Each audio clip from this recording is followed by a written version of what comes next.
Hello. Welcome to In Bed with Books, the podcast where we talk about smutty fantasy, classics, and more. My name is Melissa. And I'm Bethany. If you'd like to find more of us, you can find us on our website, inbedwithbookspod.com, YouTube for video versions of the podcast, or wherever you pod on Spotify and Apple Podcasts. If you want to see us outside of the podcast, then head over to Instagram and follow us at In Bed with Books Pod. Thanks for being here. Let's jump right in.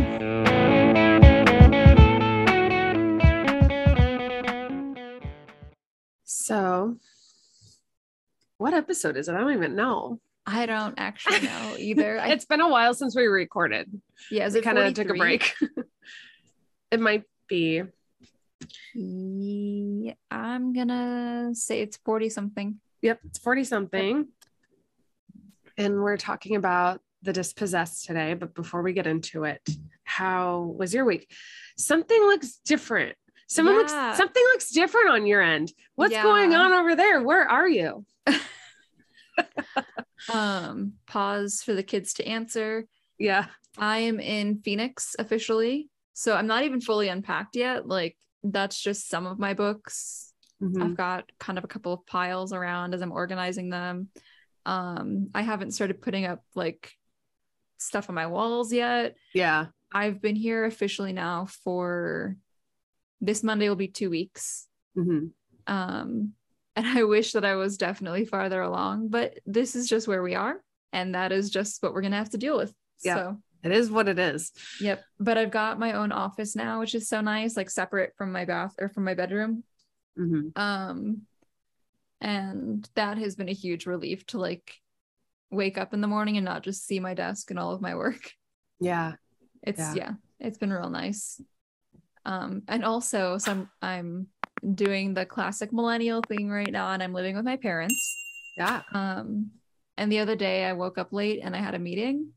And so I woke up and I was like getting ready. And when I got out of the bathroom, my mom had coffee ready for me. Oh my God. It was really nice. I was like, I could get used to living at home again. Yeah. So yeah. Yeah. But otherwise, like, I've just been unpacking a lot. Well, my mom and I are actually, okay. So we are doing sorry, I'm grabbing my computer cord. We are forcing each other to watch our favorite shows. So One day we'll watch an episode of Stranger Things, which I'm forcing her to watch. She's actually enjoying it. She is not a fan of horror. Right. Which I also get from her. But the story in Stranger Things is like so much more important. But what I had forgotten about season 1 is that it's so much like Alien. Like that's the style of horror that it is in the first one, or in the first season.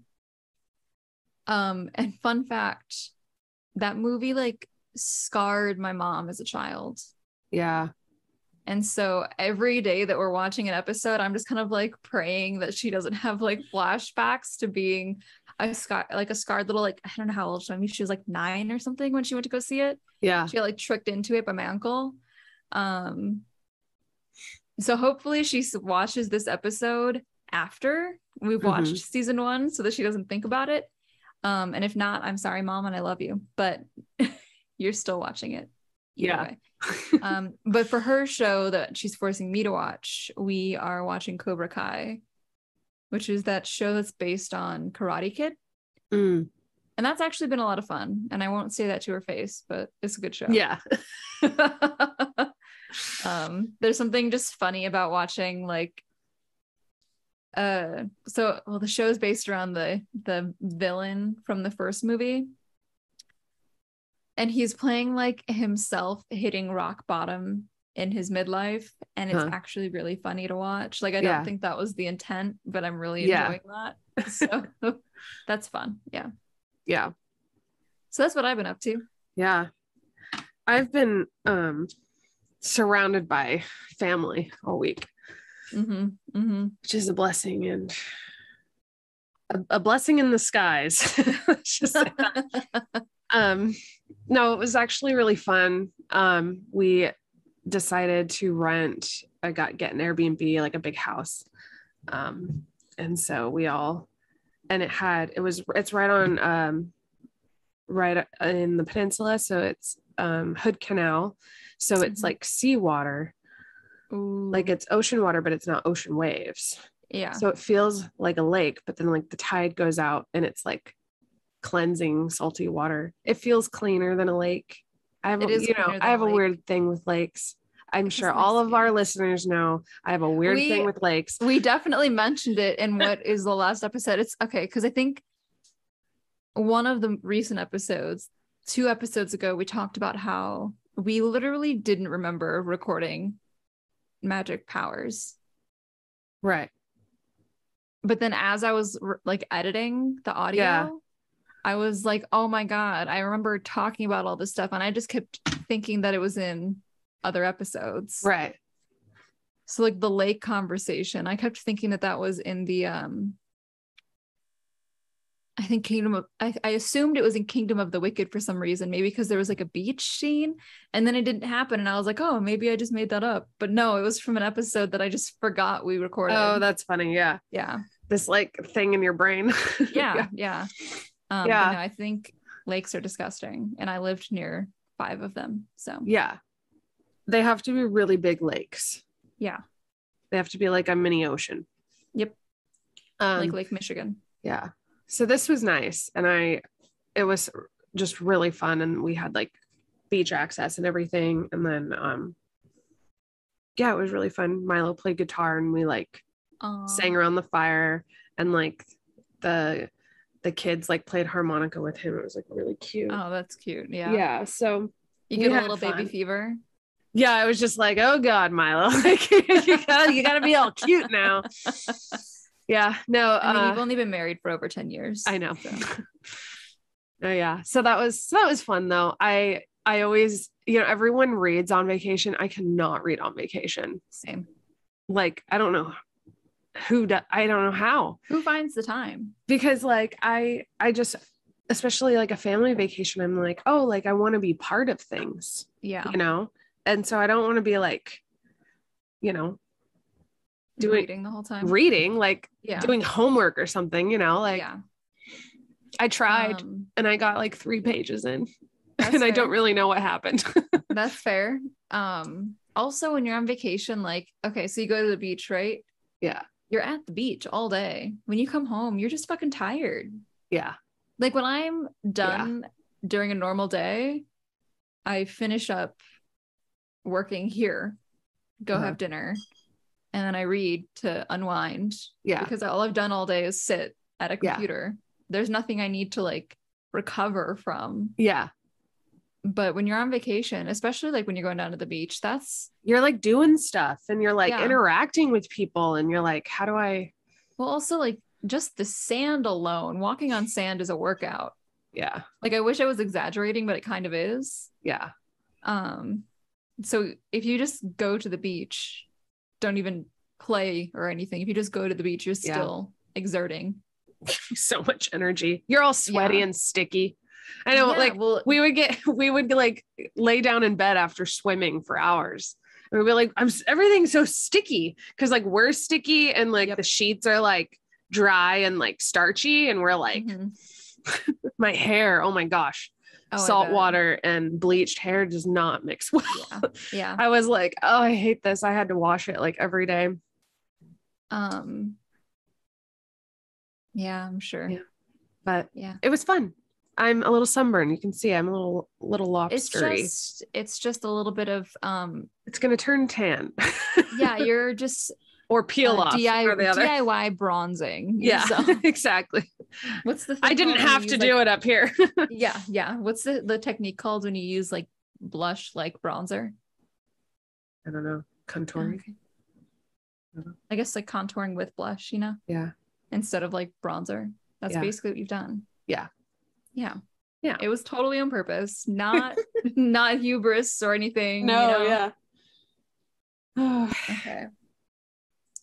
All right. Well, today we're talking about The Dispossessed by Ursula K. Le Guin. Yep. I read this in college, and I was like, I need to read this again. And like, you're the only person I know who would probably like get a lot from something like this, because it's like, I was kind of telling you, like, this isn't everyone's cup of tea. It's like a dense philosophical, political, science fiction. It also kind of does that thing that a lot of classic novels do, where like at the very end you're like, okay, but like what action actually happened? Yeah, because the action itself isn't important as like the character growth. Yeah, it's a character driven book more than a plot driven book. Yeah, so yeah, exactly, which it's probably also why I like it. That's fair.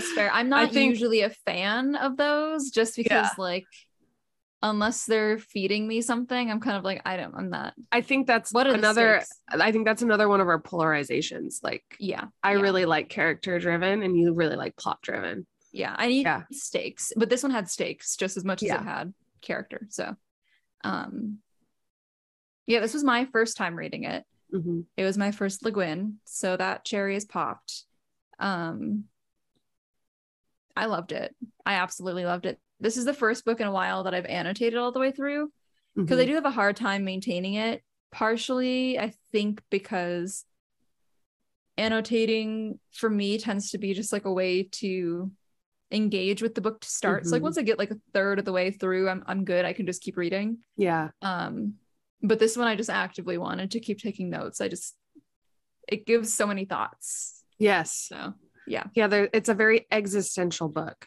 I posted like a story on my like Wine and More account about like the suffering passage or whatever, and my friend was like, what a Pisces quote.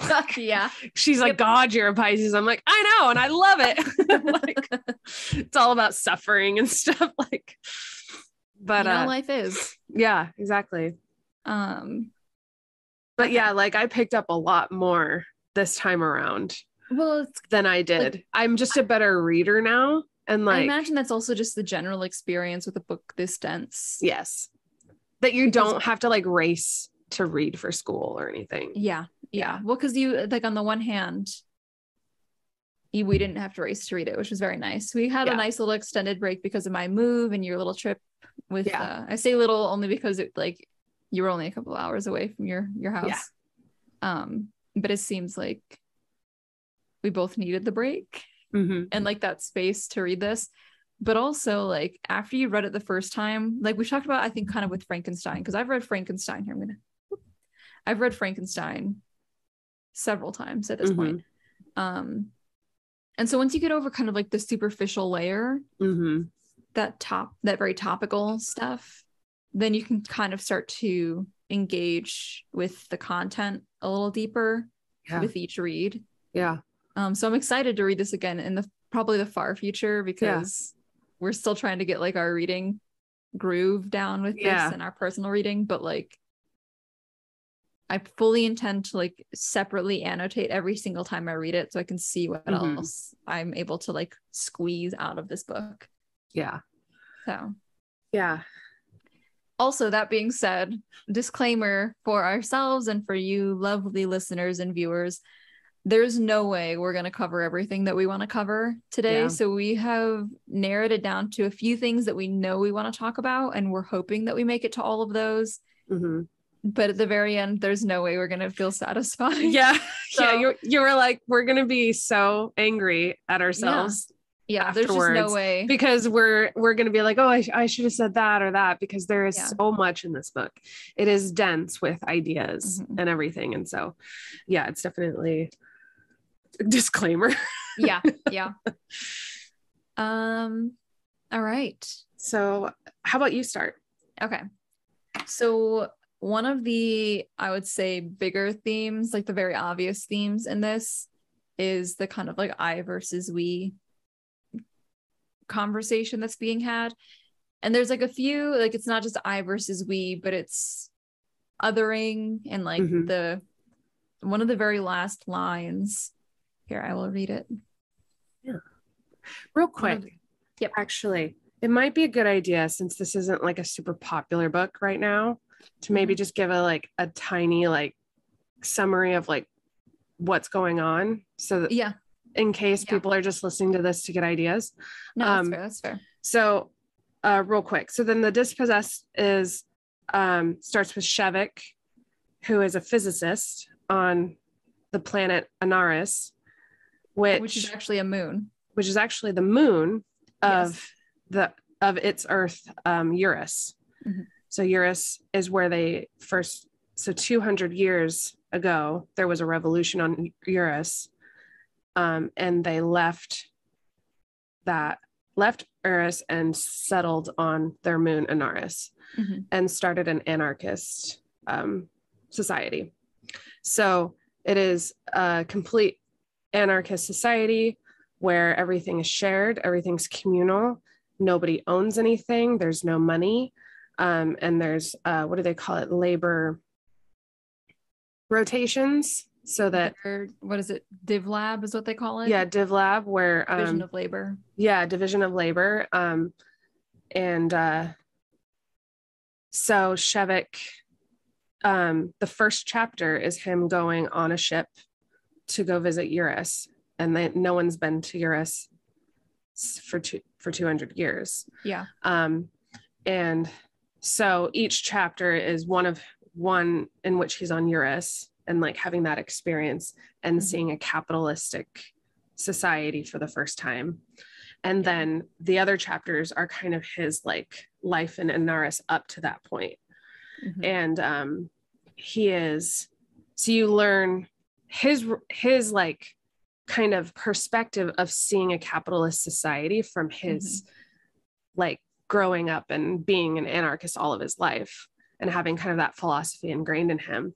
And then also learning what an anarchist planet can actually do. Because there is a point where they have like a famine, and it's like, it gets pretty gritty and interesting. So that's just kind of the general kind of plot. But Urras is very much just Earth. Essentially. And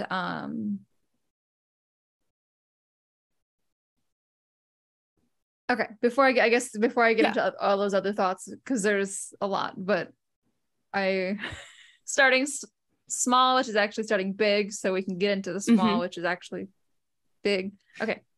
Yep. So there's this, like, if we want to talk about like the mirror basically that Urras and Anarres are for each other. Urras is we, and Urras is I, and Anarres is we in this whole like scenario.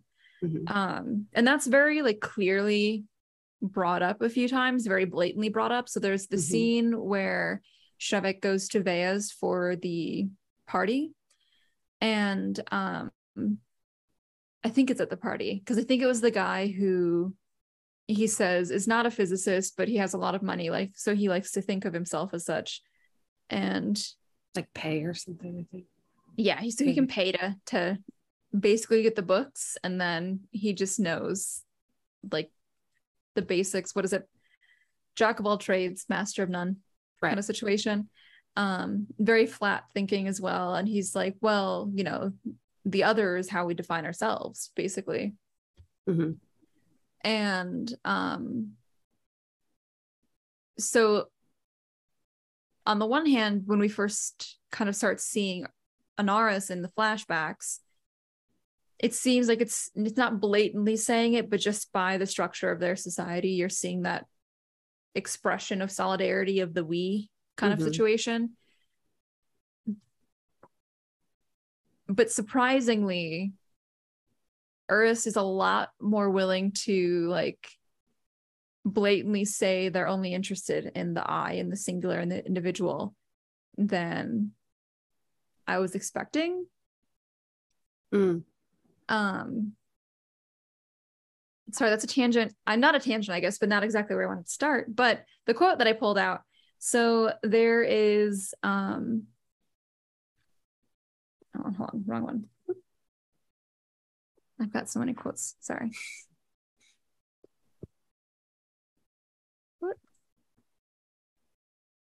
Here we go. So it's when, who is his name? Bedap, is that his name? Bedap, yeah. Thank you. Bedap comes back to their place after they've talked to the syndicate near the end. Mm-hmm. And they're like, we need to send someone to Urras. And they're like, fuck you, no, you don't. Mm-hmm. But Bedap says the syndicate is cutting awfully close to the basic societal bond, the fear of the stranger. And so I love that they recognize, on the one hand, that technically a lot of societies, and I guess technically isn't even really the right word, but like without even really realizing it, societies define themselves as opposed to others. And I mean, you see this in everything. So like we see it in race, mm-hmm. because that has become like a defining feature in people of color versus white people. Not that that's like entirely a bad thing. What's bad is how it ends up getting used, mm-hmm. Which we see in Urras. But I like the way that, okay, so to preface this as well, I am very much a supporter of the we mentality. Mm-hmm. Like the kind of phrases that she was dropping throughout, there's like solidarity, which isn't a phrase, but mutual aid. That one popped out and I was like, holy shit, like that, like these are all buzzwords now, because this is a conversation that like has not been resolved yet, because we're still living in like the throes of what Urras is. But she never really answers it, because there's still that thread in like Anarres of just basic human corruption. Yeah, and like not in a bad way, but in the final flashback scene for him, which is just before, so during like that meeting and everything, there's the young guy that he talks about being new to the syndicate, and he's basically like an evangelical about Odonianism, because they say something and then he's like, you don't even have the right to say her name if you're going to talk like that.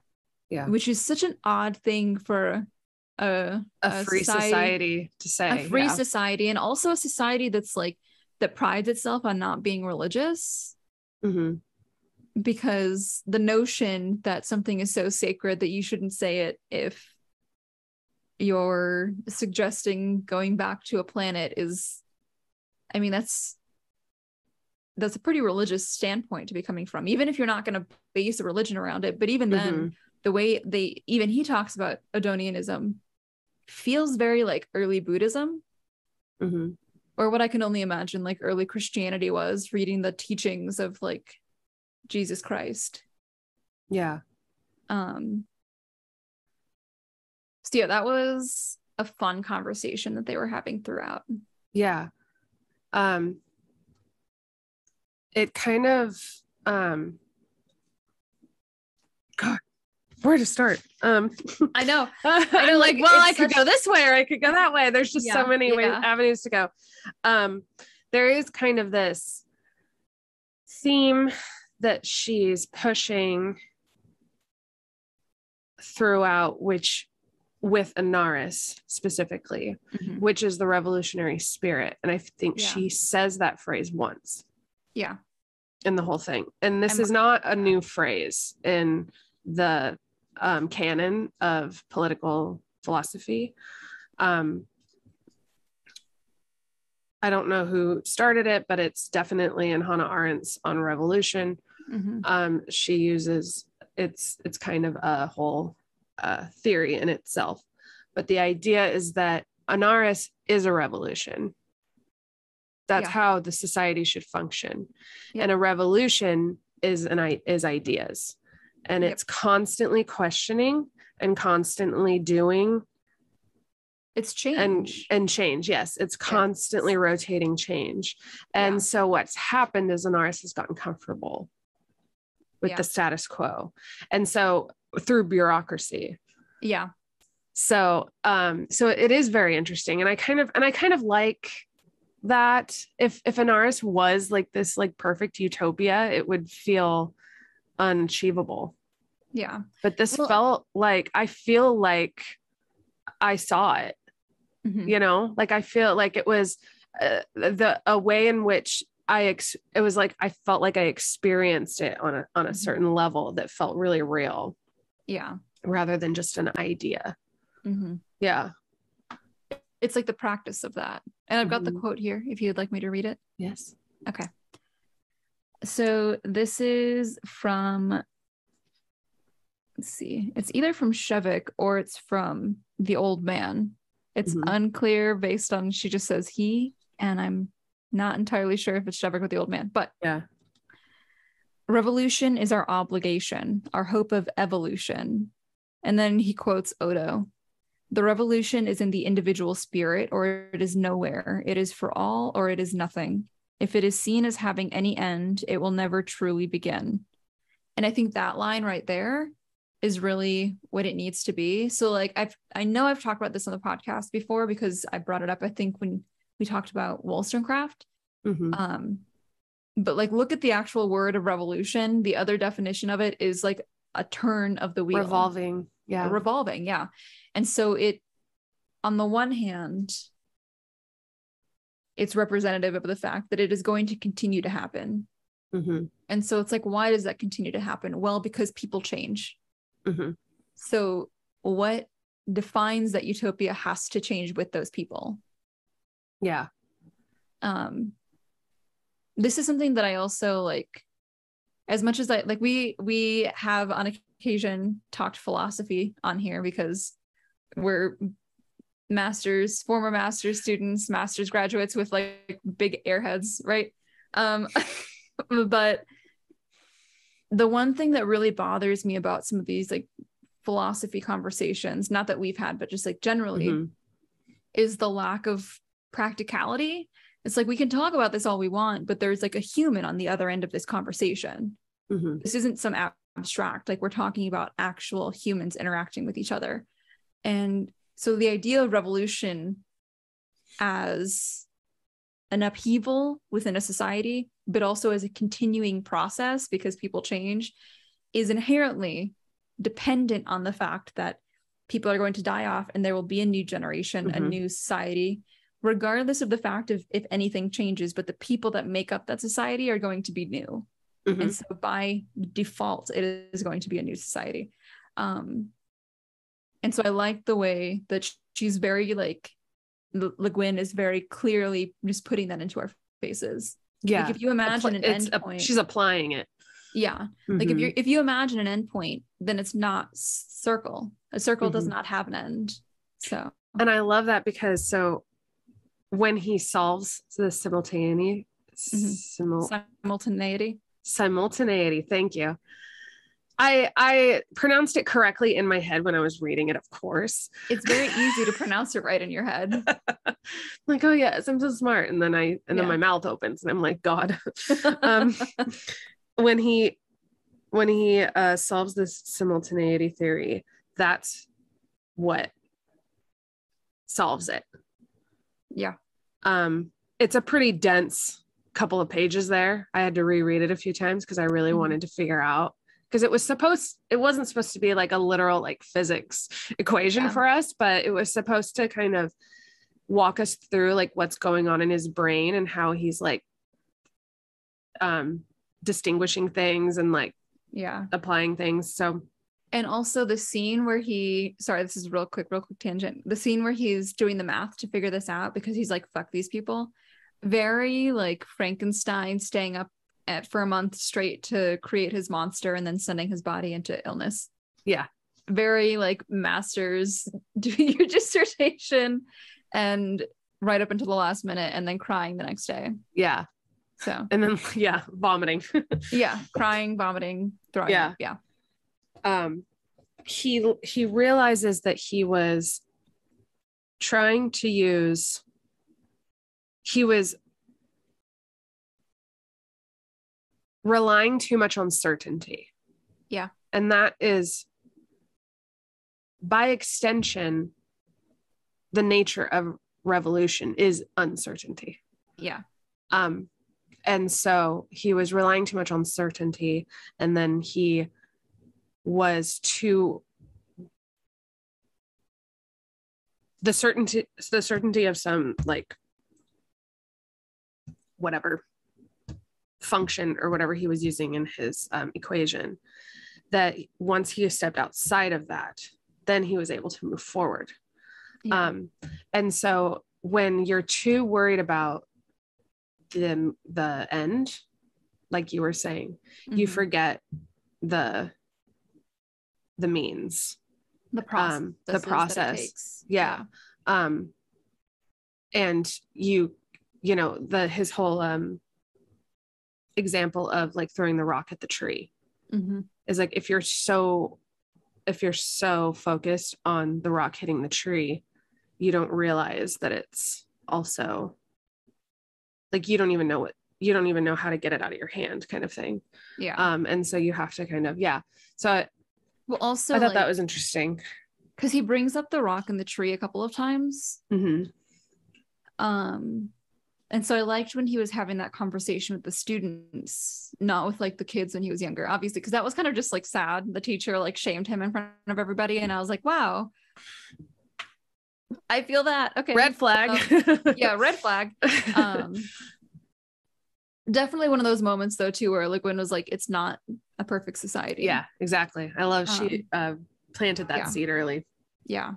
But when he's talking with students about it later, and he's like, there's those that see it as the rock never reaches the tree because it's always going to be like, it always has to go halfway there. And there's those that see that it's already at the tree. Both are wrong. Both are right. Yeah. And like, that was very much also just the answer to the political question of her novel, which is like, which country or which planet is right. It's like, they're both wrong and they're both right. Because for one, you're sacrificing the rest of your society for your luxuries, and for the other, and like, not just luxuries, but comfort. Yeah. Like, people deserve comfort. But then on like Anarres, they're sacrificing comfort for the rest of the society. And I think that's the turning point that I would argue Anarres is at, because they're only 200 years old. They're only like, what is it? Like, I would say 4 generations. And so arguably the reason that that's happening right now is because they're stepping out of the struggle of trying to establish themselves and stepping into what does the next step look like. Yeah. Which is an entirely different story. And that's why revolutions continually happen. Because once you reach the point where growth is no longer sustainable, or like where growth is necessary, then what you currently have is just no longer sustainable. Yeah. Yeah. And like, I guess I mean that in a couple of like the general like social aspect, but also in the like very literal resource aspect. So like, how does that look moving forward? I think a lot of people, when they hear the word anarchist, have like a very violent, very, chaotic kind of idea about, the May Day, like, and everyone goes down and like breaks the windows of corporate businesses. But it's like this completely reimagined it for me, this book, like, yeah, because anarchy applied when everyone's on board, because it only works when everyone's on board. Yeah. And it kind of does live in a vacuum. It does. It actually only can exist in a vacuum, because it's like in its best form. Yeah. I think the term gets thrown around very easily. like I was having this conversation with Milo and I was Mhm. telling him, like, I started reading it and I was like, oh, it's just so interesting. And I was talking about anarchy and he was like, well, what, but like people, it's like, what happens when someone does something wrong? What happens when they steal your shit or they like break or they do, you know, or they like murder? And I'm like, well, first of all, you don't own anything. Yeah. Like, and I read to him the conversation where he goes to the OIs, Oh, oh yeah. OI, OA, Oh yeah. and talks to the kids and they're like asking questions like what happens. And it was just such a simple conversation about like, well, Yeah. you know, if someone's being annoying, they kind of get, People just don't talk people to don't, them. yeah, they, and so there's no real reason to like act out because you don't want that to happen to you. And so Yeah. And I when think everyone too, has the same thing and everyone's on the yeah. same playing fields and there is like literal like equality, it's amazing how when all your there needs is, are met, you have nothing, yes. you have a lot to lose if you fuck up. Yep. And I think too, like, so the subject of the famine, when you brought that up, it would be very easy to assume that people are taking advantage at that point. But what's actually happening is they're being so transparent about how the issues are in all of the regions that the solution is simply to work together. Okay, so this is one of my favorite things. And I again, I think this is something that I've brought up before, but it's one of my favorite things that I learned in undergrad, actually. And to cite the person who said it, I believe it was Laura Swantek, who is an awesome archaeologist. If it wasn't her, then I don't quote me on that, but I'm like 97% sure it was her. When you're looking at ruins of a civilization, one way to tell if it's an actual society is if you see people, you see remains with healed bones, with healed breaks. Because what it means is that they're coming together to help each other. Instead of leaving them behind, and not to be like animals versus humans, but when an animal gets hurt enough, they'll be abandoned. Look at like all of the kittens that Talon took in over the 2 years that we were in Houston. All abandoned by their mothers for good reason, as they were all biters. But a society that takes the time to care for their citizens is a society that succeeds, because it's not just a one-person job either. Like we've gotten so, it reminds me, so like Vea, at one point she talks about wanting to be free so that she doesn't have to care about anyone, but that's not freedom. Yeah.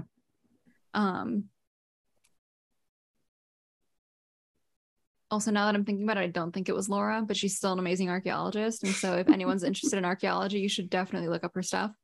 Her like research and stuff, not just, don't go stalk her on social media, please.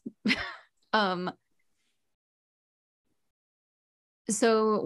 this is actually why I remember. So I remember reading recently that they had found remains of somebody who clearly had, like in a cave or something. So like not anywhere like a castle, or like clearly not royal, who had several deformities. Some were like, it seemed genetic, whereas some were like broken bones and stuff, which likely happened from the fact that they had other genetic issues that were leading to some instability in their body and stuff. But they also showed evidence of being very old. So they were taken care of. So they were taken care of. Exactly. It's like a society cannot exist without the ability to take care of its members. God, what were we talking about that got me on this subject really quick? Hold on, let me get back to my point.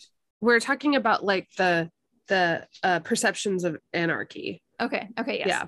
So anarchy, like you said, anarchy can only exist within a vacuum, but it has to exist within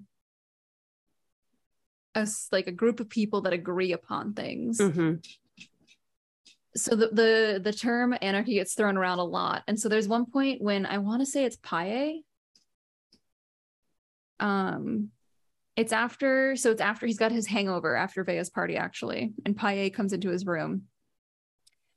And he's talking about like wanting to go out. And he's like, well, restrictions. And he's like, you hold the keys, Shevik said with an ingenuous smile.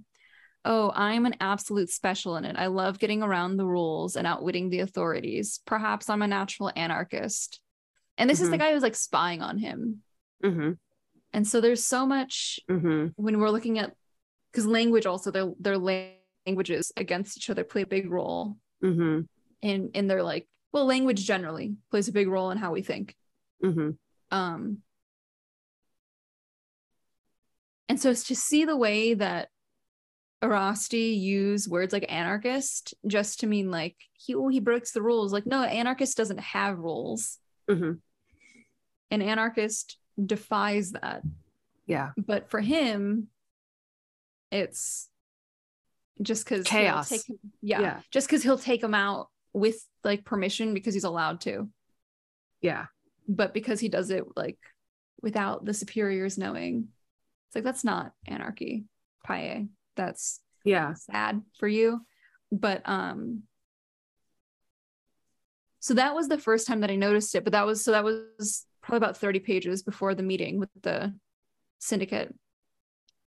But then with the syndicate, even the way that they were thinking about it, like it clearly, like you had said earlier when you said they've grown complacent and comfortable in their position, like even the syndicate's idea of what anarchy is meant to be is so defined by Odo's rules. And they aren't even rules. Odo's just like her journals, basically, like her letters in prison, which is not like. Well, like the idea of a revolution is that it should be always changing. Yeah. Like we learned that in school with like a constitution. And how, like, you know, Burke versus French Revolution, like that kind of whole thing, which is what I wrote on the idea of like the American Revolution wasn't a true revolution because we wrote the Constitution and we were done. We basically just Britain 2.0 with less taxes. Exactly. Yeah. And more slavery. Yeah.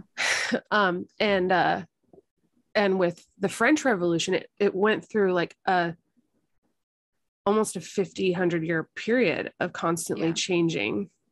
Well, and then at the for very better end, or for worse. Yeah, at the very end, what happens is they don't have royals now. Yeah, exactly. So like there was like an actual redefinition of their whole system. Yeah. Yeah, exactly. Yeah. So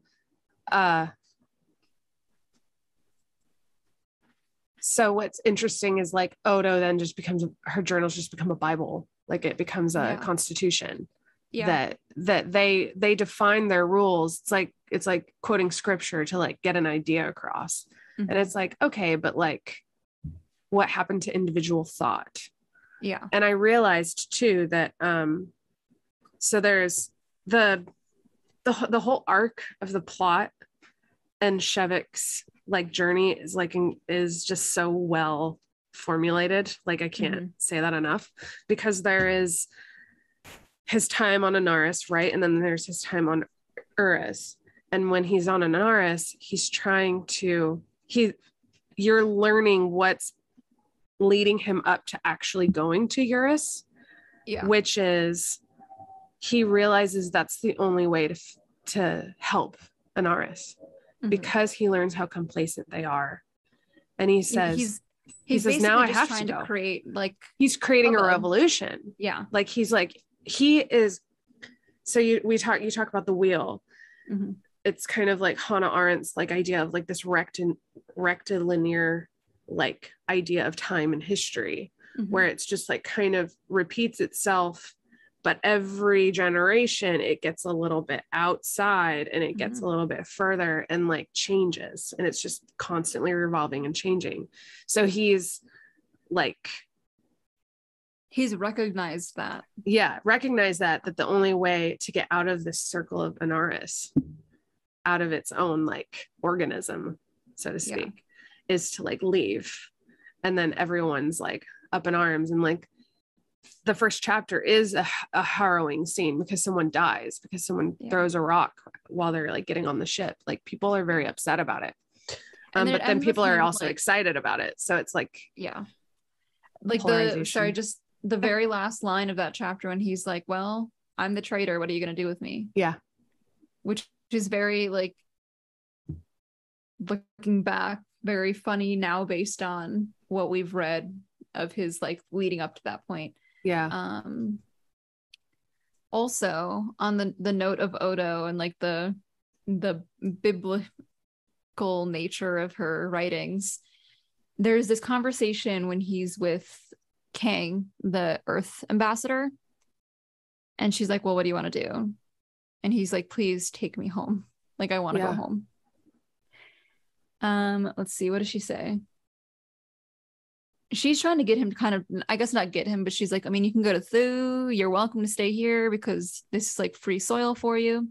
And the last line he says when he's like, no, take me home, is dead anarchists make martyrs, you know, and keep living for centuries, but absent ones can be forgotten. And that is Odo. There's even at one point he like sees, I guess I don't know if he sees her grave or he has like the realization at some marker or something that the woman that they worshipped there never even went to Anarres. Yeah. She lived and walked on and like died on Urras. But they've basically like sanctified her. Yeah. Because in their eyes, like Letters from Prison is one of her big writings for them.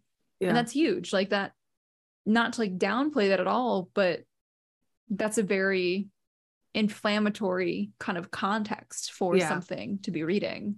Yeah. It which, to be fair, was also what the Bible was. Oh yeah. And I think it's so interesting because it becomes so heretical. Or what am I trying to say? Heretic. Not that word. Blasphemous? No, hold on.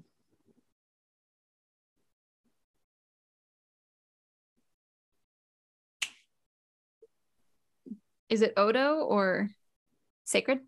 No, fanatical. People get very fanatical about it. And then you realize, actually, you know, when what's his face was writing 2 Corinthians, it was just a suggestion, you know, like he was just like, it wasn't intended to be this. People are taking these journals basically and and turning it into something and evangelizing them. Yes, exactly. Yeah. And the words themselves are not like really fanatical. It's literally just like one person doodling. And then when everyone decides that that's how everyone should think, you get real problematic. Then King James brought together a bunch of scholars and redefined what the Bible is, and here we are. Yep. I think the kind of slow breakdown of Odo as this like figure was really interesting because it was very like Christ-like figure for them. Shoot, I lost it. It's okay. Thank you. There's a lot going on upstairs right now. Yeah, there is. Like this upstairs. Yep. Same. I can move on with a topic if you like. Yeah, let's do it. So in my class, briefly, we read this book.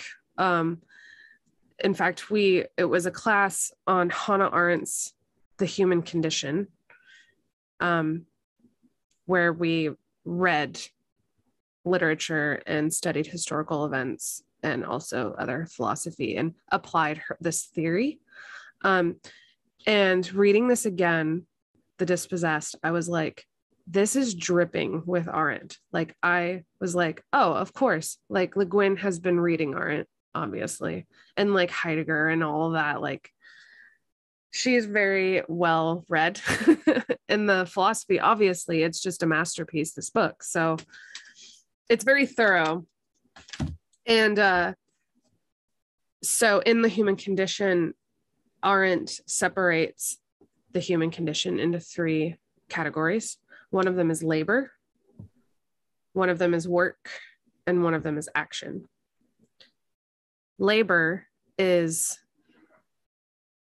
the cyclical, the things you have to do that are necessary in order to survive. They are the things that you do over and over. Things like the laboring classes, you know, kind of general term, you know, things that need to be going on in order to sustain life. Okay. So things that generally Republicans don't respect. Right. Yeah. They have other people do for them. Yes. Work is man's legacy. Okay. So the craftsman, the buildings, the architecture, things that are going to last, the legacy of man.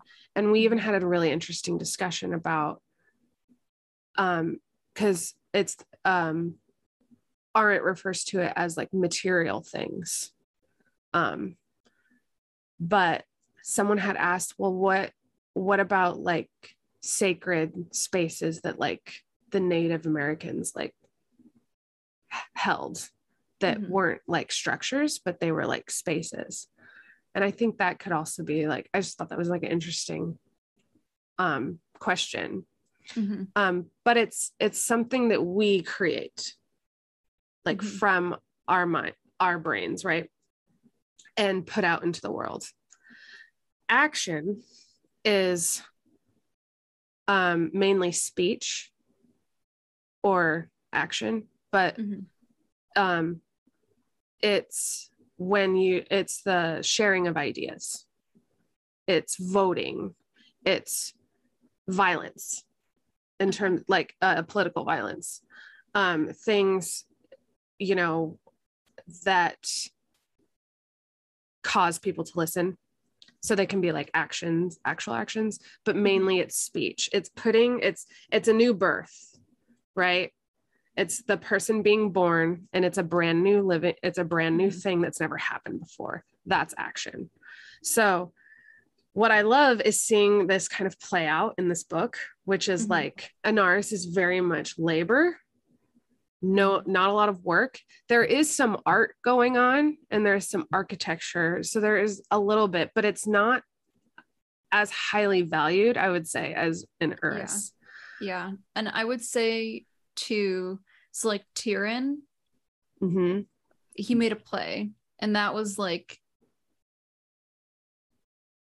it seemed like for a while it was considered this kind of like moral failing because he did not contribute something, as Sebel is constantly saying, is like, what's the practical use of this? How does this contribute? The functionality, the functionality of things. So like that is, I think, part of this revolution that Anarres is going through, which is stepping more towards work in the Arendt sense of this like production progeny, and more than just progeny as children, but progeny as like, what is my legacy?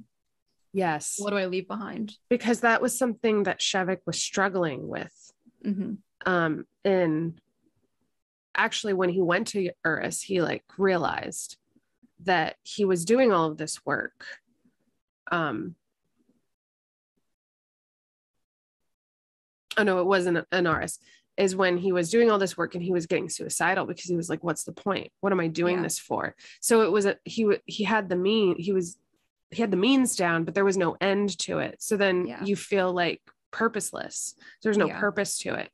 And then when he's in Urras and he's describing the students and how it's all about the test. It's all about the ends. Oh my God, I loved that. That was like so that, crazy. Yeah. I actually have the quote. I marked that too because I was like, that's just like the current US education system. Yeah. They never fell asleep in class because they were tired from having worked on rotational duty the day before. Their society maintained them in complete freedom from want, distraction, and cares. What they were free to do, however, was another question. It appeared to Shevik that their freedom from obligation was in exact proportion to their lack of freedom of initiative. So Shevik was like asking the students, tell me how you get to the answer. And they're like, we just want to give you the answer. Tell us the answer, you know? Yeah. It's just very interesting. Especially when there's that point when he's like at the end of the semester, I had to make a test. So I told them that everyone would pass and they actually got angry because then how are they supposed to know who's better than the others? Exactly. Yeah. Yeah. Very, like crying a little bit in the corner, like, oh God, that used to be me kind of thing. But oh yeah, we're fine now. Yeah. But so in Anarres, he didn't have purpose. In Urras, he was doing the work and it felt meaningless because not because it didn't have purpose, but because no one wanted to discuss things with him and like how things worked. So there was like, it's just kind of like these two ends of the coin that didn't really work. Yeah. So action is the revolution. Yeah. Action is him doing the speech in front of the square. It's him going to Urras. It's him actually writing down what Anarres is to, I forget his name, the guy that was heading up the revolution. Oh, in Urras. Yeah. You know, they're like, he's like, oh, I'll write everything down because they were still studying like what Anarres was, but they have had no contact with Anarres. And so they don't know what it actually looks like. They're just like, have this imagination. So he like wrote down what it does look like. And so, you know, Odo, that's action, you know, it's the exchange of ideas. Yeah. That is it changes people. I also do want to point out that like,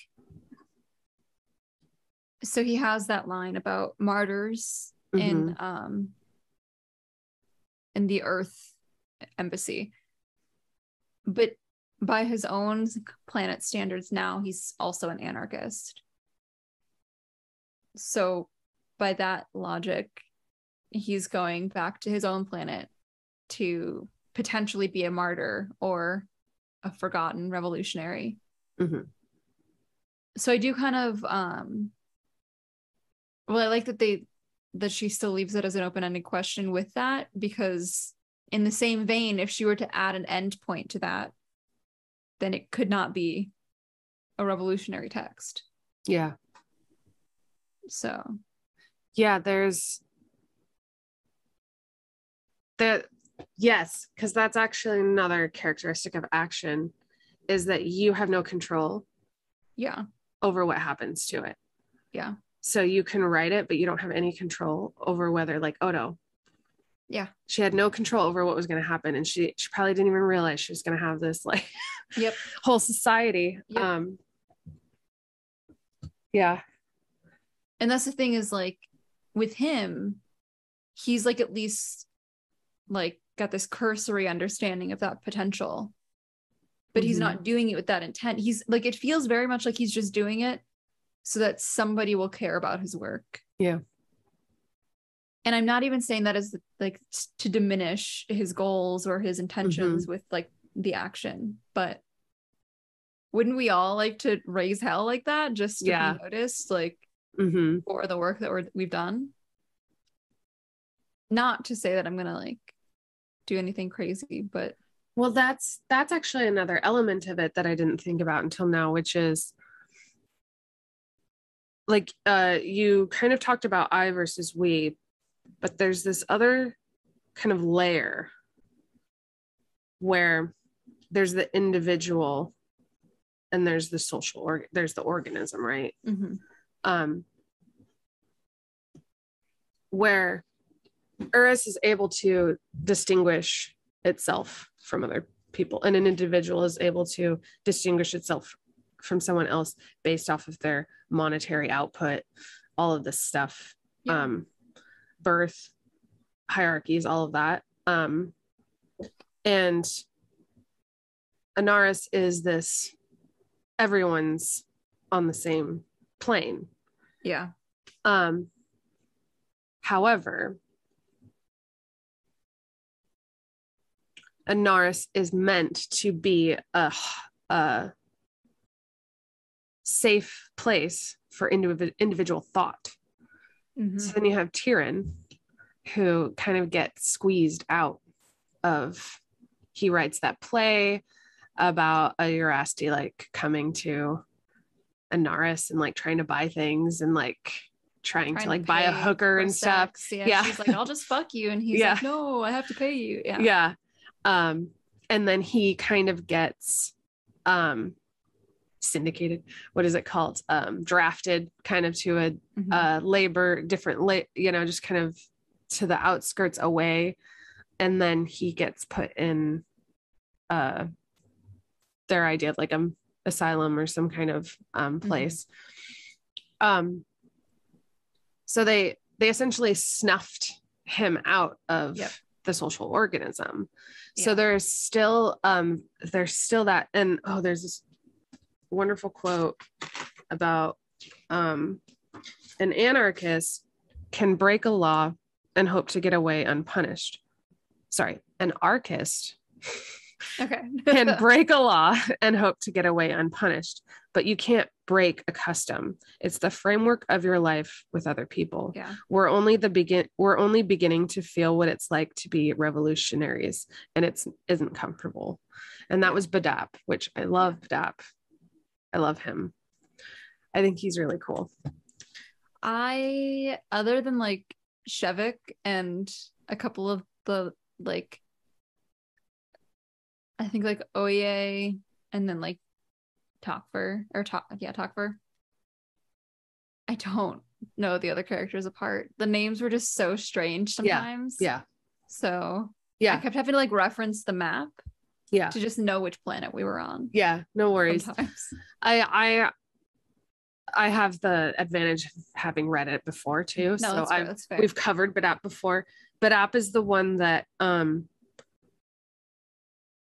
is from Anarres. He was having the conversation about suffering with Shevik at the very beginning when they were like teenagers. Yes. And then they go far back. Yeah, they go far back, and then they like reunite. They like find each other in like the Abney, the capital, the big city or whatever in Anarres. Yeah. And they connect, and Badap is kind of to Shevik, which is interesting because Shevik, you realize how conservative he is or how much he believes in Anarres still. Like and is kind of, I would say, a little fanatical about it. Yeah. Odo. Yeah. Which I didn't realize the first time. This time I was like, wow, yeah, Shevik, come on. Yeah. Dude, don't you see? Yeah. And Badap kind of like talks about like all of this, like how the syndicates like separate couples, and there's like kind of a lot of bureaucracy going on, and what happened with Tyrion and Badap, what did they call it? They had a word for it, but it's someone who doesn't accept a job to go out and like do general labor. It starts with an N, and they use it like once, so it's not that important, but there's a word. It's something. Yep. There's a word for people who just live and they don't contribute. And Shevik kind of shames him in his perspective of Badap. But then he does it later. Yep. So I love that there's like this like evolution, but like Badap is just like, you're suicidal because you know these are all lies. Essentially, like, you know that they're lying to you, that this isn't a real revolution. We should be able to think. Tyrion should be able, and then they kind of go into the logistics, and like Shevik was like, coming up with all of these excuses about, well, you can only go there if you like go there freely. So he must have like wanted to go. And he's like, I don't know. And so they like kind of go down that rabbit hole of like, the walls are kind of coming down. And I love that analogy of the wall. Yeah. Because this was also written in the early 70s. It came out in 1975. So there was like the Berlin Wall going on. There's a lot of walls going on. Yeah. And the analogy of the physical wall versus the psychological wall. Yeah. And the walls that you hit when you're in a conversation with someone, but also the walls that come down when you realize the truth, like when they ask the right questions. Yes. Yeah. So but that becomes like a lifelong friend because he comes back later. I remember him clearly later. I think like leading up to that, I was just like, there's so many names and you're meeting all of these new people. I remember that too. I had the same issue at the beginning. But no, I liked him in the scenes that I remember him distinctly. So that does bring to mind this kind of another theme that I think was unsaid on Anarres, but is more blatant in Urras, which again is like what's the word I'm looking for? Shevik's visit was imperative for him. Oh, I remember what it was. Yay! Okay. So it does have to do with Shevik. Like the kind of Shevik versus Bedep a little bit, but then Shevik versus the people that he meets in Urras. And there's this thread kind of patriotism versus nationalism. Shevik is arguably a patriotic person.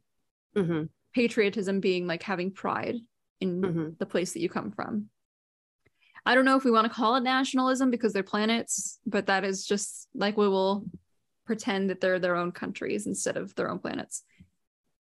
Because the people like that young kid in the syndicate, he is a nationalist because he is evangelically, like he is reciting, he's sanctifying Odo's name instead of recognizing how can we improve to make this better for our citizens.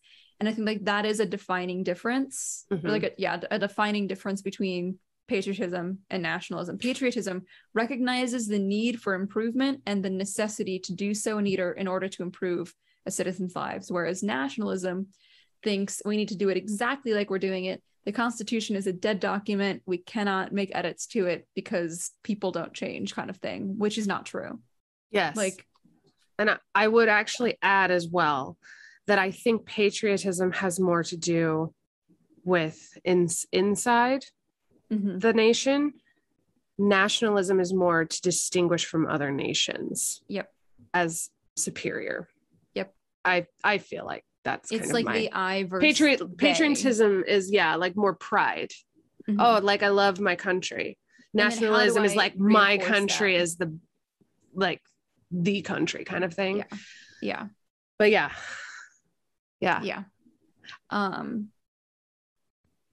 And so that was kind of a subtle little conversation that was happening. I guess as he slowly fell out of Odoism. Adonism.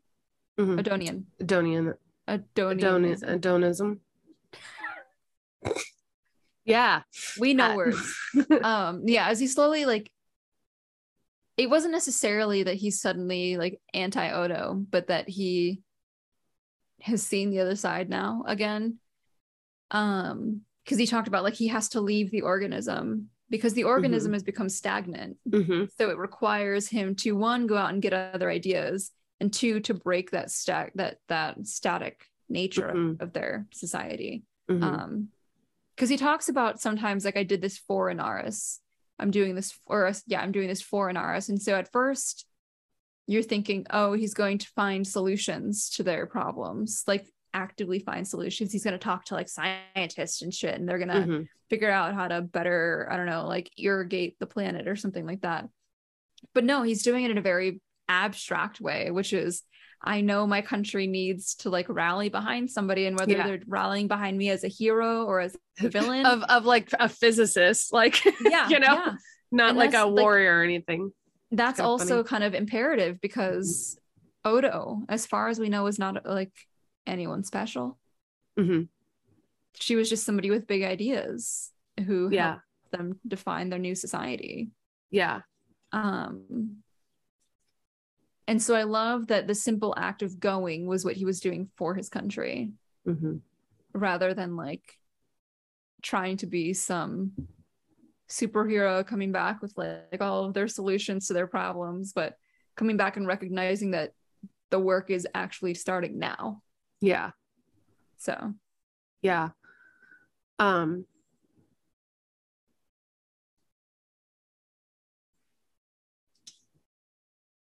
kind of moving on to kind of talking about Shevik still, of that. And you had, so we each chose like a few quotes for like the Instagram post, and I love this part actually, and I think we should do that more, because I'm always so like intrigued by like what stands out to you. You know, I love it. So there was the one where you'd chosen, it was something about distrust. And I loved that part of the book when Shevik kind of goes out on his own. He goes to find Vea. He doesn't at first, but that's kind of like, he gets out and he's like, I should be alone. I don't know what's going on. And then he realizes he can go to her because she's close. That's right. He is literally like, he really sees how in Anarres it's solidarity. Everyone is helpful. There's nothing anyone has to,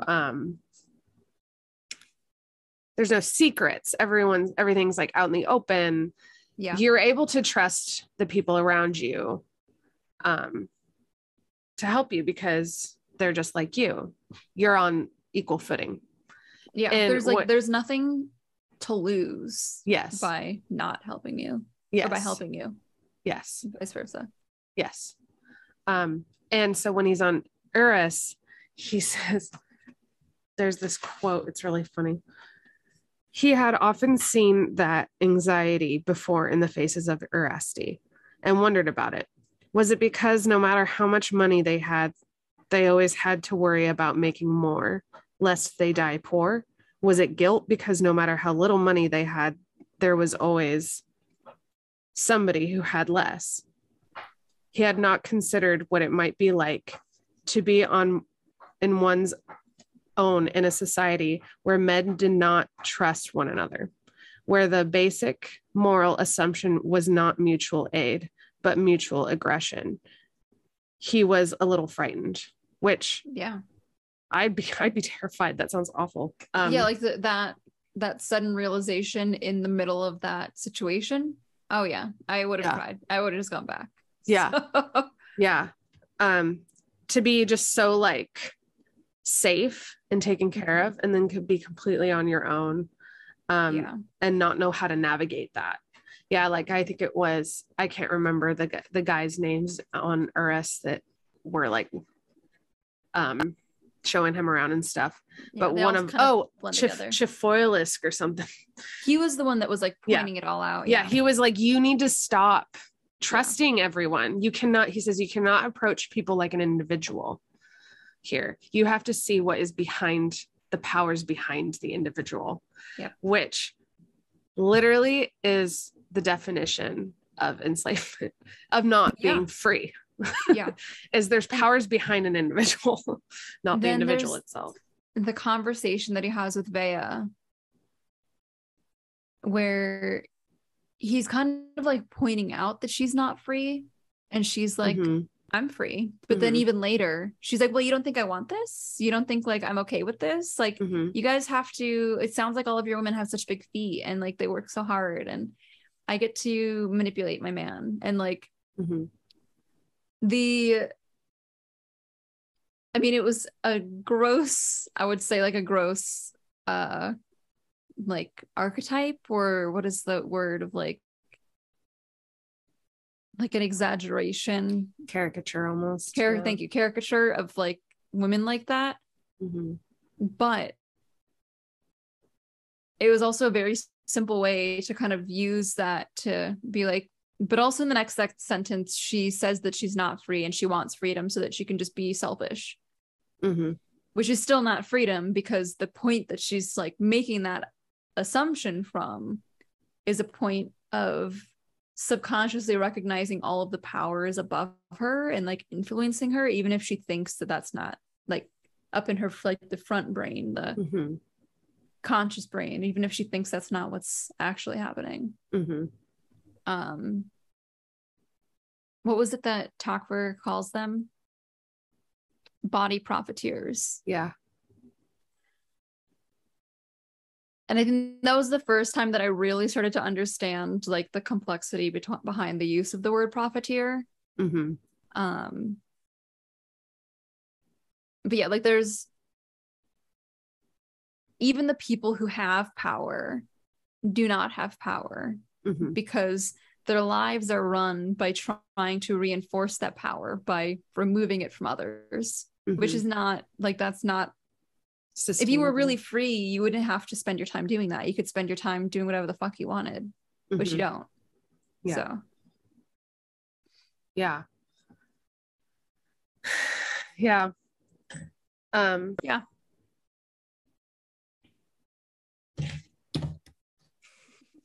It's good. Okay. It's good. Let me jump then back onto the apolitical conversation, which led me to remembering. Yes. Okay. I don't know if this is going to be like a full conversation, but sure. On the one hand, you've got like Anarres, where they believe themselves to be apolitical because of their like anarchist revolutionary roots. And then you jump over to Urras, where they kind of actually attempt to be apolitical, but the way that she describes it. So when he runs away in that same scene, it's when the war in Thu has already started. And so he's talking about like reading the headlines still because he's been getting updates. And so it'll always be like an update about the war up against the actual scene that's happening, which is like in that one, it was this cashier being super nice to him. And so at first they had like a little exchange about the war. And then he's like, all right, well, your total is going to be 1641. Have a great day. It's nice and sunny out, like shit like that. And you're like, wow, that is really jarring, but also exactly what happens. Like in the middle of a pandemic, people were just expected to be their same old customer servicey self and ignore the fact that there was like a crisis happening. And so like I say apolitical, even though these things shouldn't be political, because our society has established itself in such a way that everything is political, unfortunately. And so at the very beginning, like you were saying, like Shevik, I shouldn't say the beginning, but chronologically, what is the beginning of his tale? Shevik is attempting to, in some ways, like be apolitical, just by the, like, I can only assume he's a white man because he doesn't seem to be conscious of the systems at all. Like he's just existing in them very easily. You know what I mean? Like there's invisible labor happening around him that he doesn't seem to recognize. When he's in Urras or Anarres? No, in Anarres. Like, oh, okay. Not like in the physical, literal labor that we talk about when we're talking about it in like capitalist senses, but like him not recognizing that the shit that Badap has to point out to him not recognizing those little elements, like really makes me think he's a white man. Which is just our society's kind of imposition of those things. Who knows what's going on? Privileged. That, yeah, like who knows what the privilege looks like on Anarres? Yeah, exactly. But it's not until he sees them on Urras being very actively apolitical, like aggressively apolitical, that he, I think, sees it for the first time, like really sees it, not just Badap hyping him up and getting him to go on this little trip, but like he's talking to Vea and she's like, well, no. And he's like, I could see that I struck a chord with her, so I kind of just dropped the subject. Which is like, that shouldn't have to be, like, it shouldn't draw such an emotional response like that, where she's basically like glitching, you know? When he brings up what? The fact that she's not actually free. Mm-hmm. That same conversation where she's like, well, no, you see, I'm in charge actually, and because I can be a ditz. It's like, that's not freedom. Like, what do you do actually? Yeah. Other than lead men on and then like invite them to your home, tell them to call you, give them kisses, and then get them really drunk and then embarrass them in front of an entire party. Yeah. Like, that was sad. That was really sad. But also, like, if we want to talk about this reflecting back to us, like outside of the book, it's very, what's the word?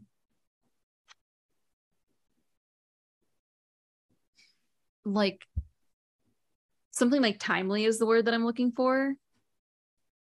But it does, it feels very relevant currently. And it's so frustrating because this book was written in the 70s.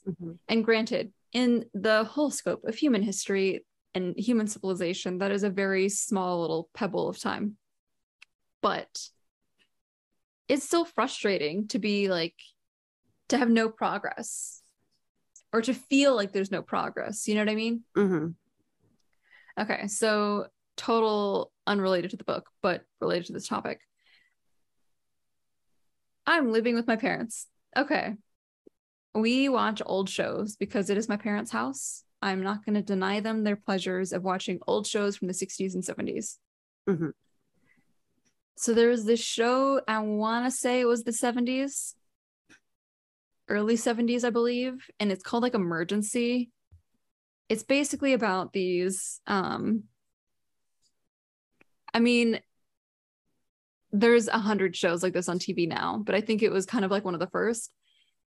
And it's the medical team from a fire department. And so they go and they like help. They get calls and like they're helping people, whatever. But part of the show is also them in their department building, talking and interacting. And the most recent episode that I watched with them had this guy who was a Native American on the team, played by a white guy. So, I mean, not totally progressive, but I didn't see the very beginning of the episode, but whatever had happened had brought up the conversation of like land back for Native Americans.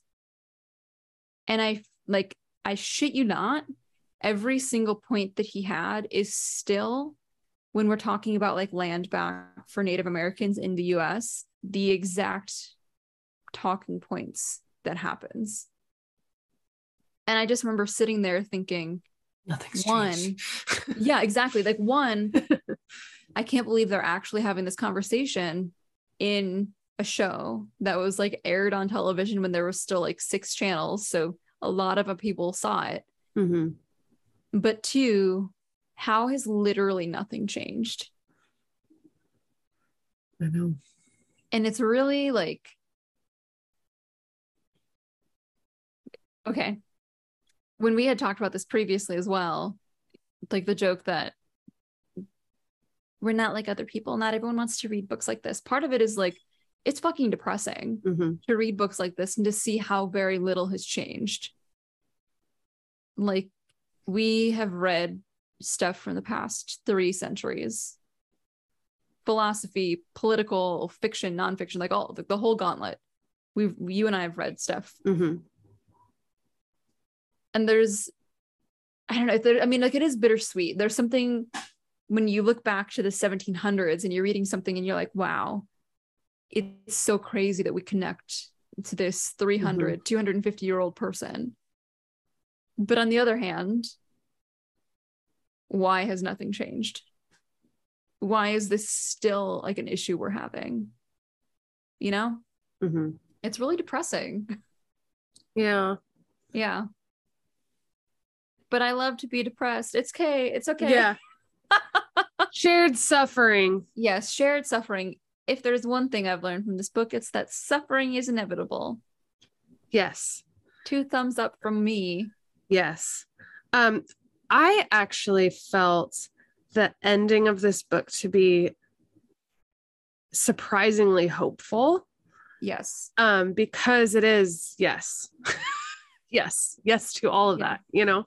It's just incredibly depressing to think about. It's also a lot for someone to be faced with an alternative society. Like that can be really scary for people.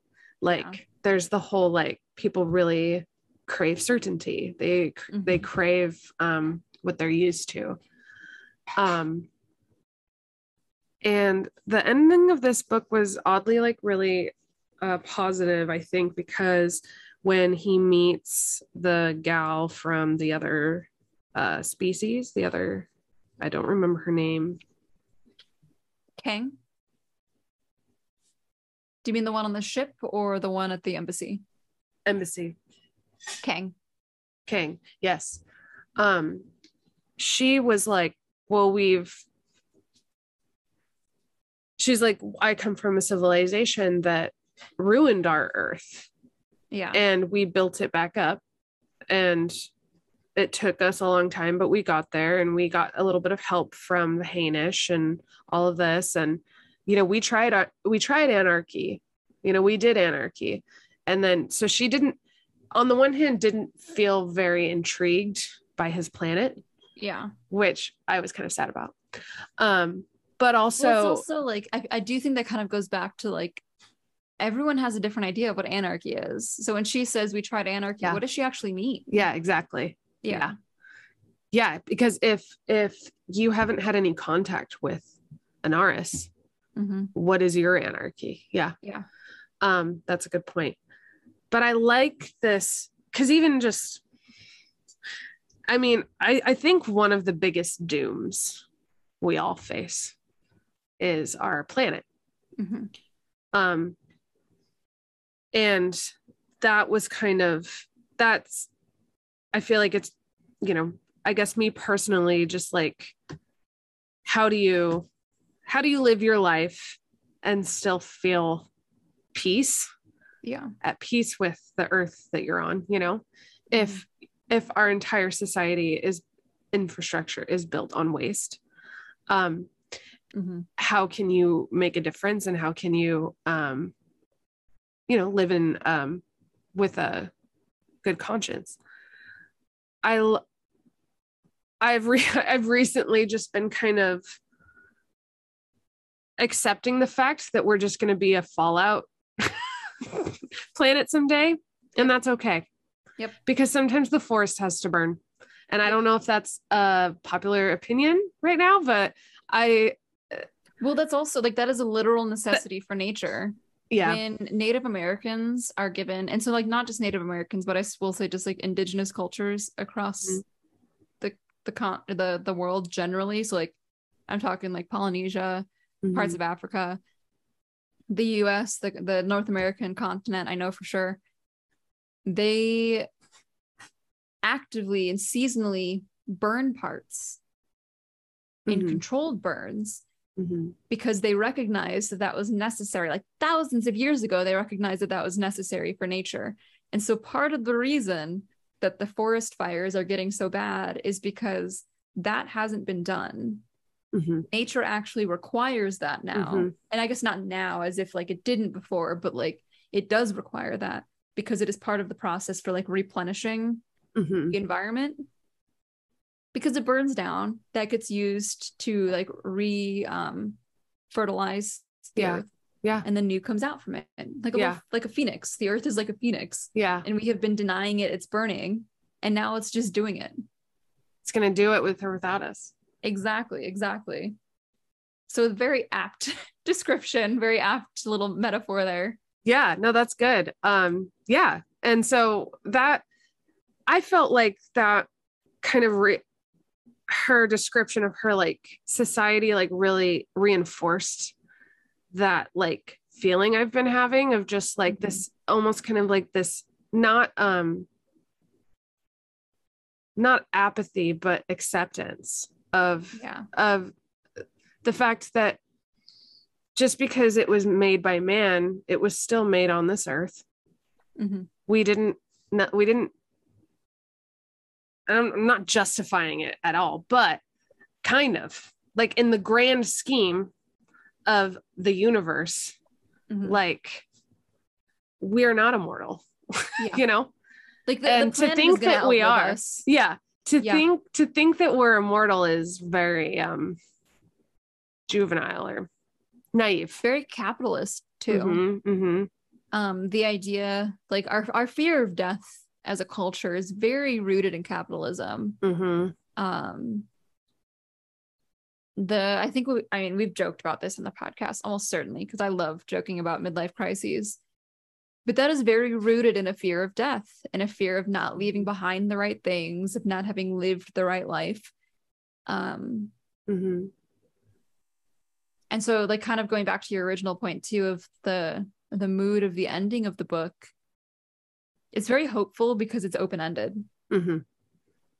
Like the Kang, when she's talking about it, she talks very kind of like matter of fact. It ended.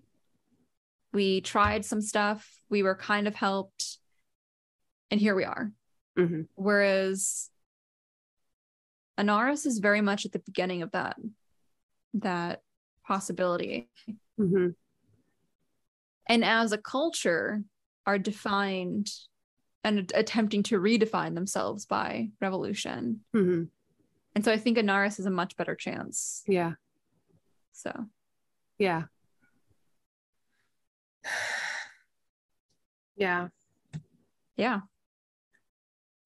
That was good. I'm really glad we did this. Yeah, I love this book. I'm like, I was telling Miles, like, I think this might be my new favorite book. I could read this a million times.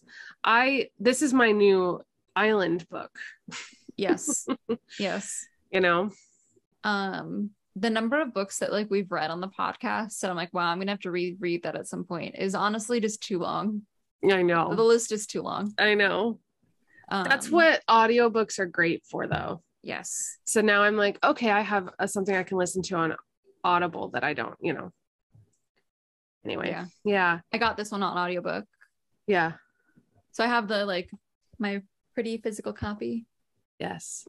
And then the audiobook. There was a point when like I knew that I needed to read at least like 3 chapters to stay on track. And so I had the audiobook going at like 2.5 speed while I was reading the book. So that way I could like follow along. So that made it very easy to read the book fast. Yeah. I read it pretty quickly too. I read it in a couple of days. I was just I had the weekend off. Yeah. I have my olds. I was the kid. I was the kid in class that got it from like discoverbooks.com or like, you know, the old versions. And so I would be like, oh yeah, on page, 192. And then their page numbers would be completely different. I'm like, sorry. And I'm that bitch. That's like, I'm on like a completely different page number, but I'm like, I refuse to get a new copy. I want an old one.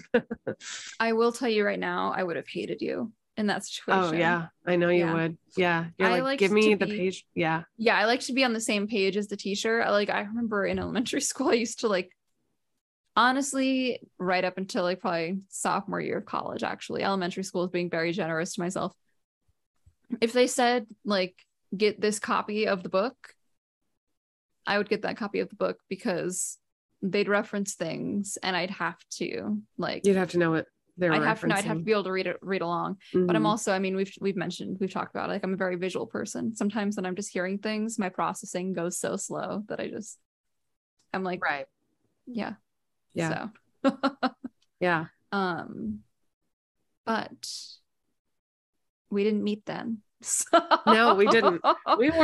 We didn't know each other. Yeah. So we met when it was much safer for us to be friends. Yeah. For my own sanity and yours. Yes. Okay. Well. Okay. I want to see what is next. Yes, I was just thinking that. I think next week we're going to be talking about A River Enchanted by Rebecca Ross. I'm only 3 pages in. Yes. So far, I'm very interested. Very excited. I realize I really like.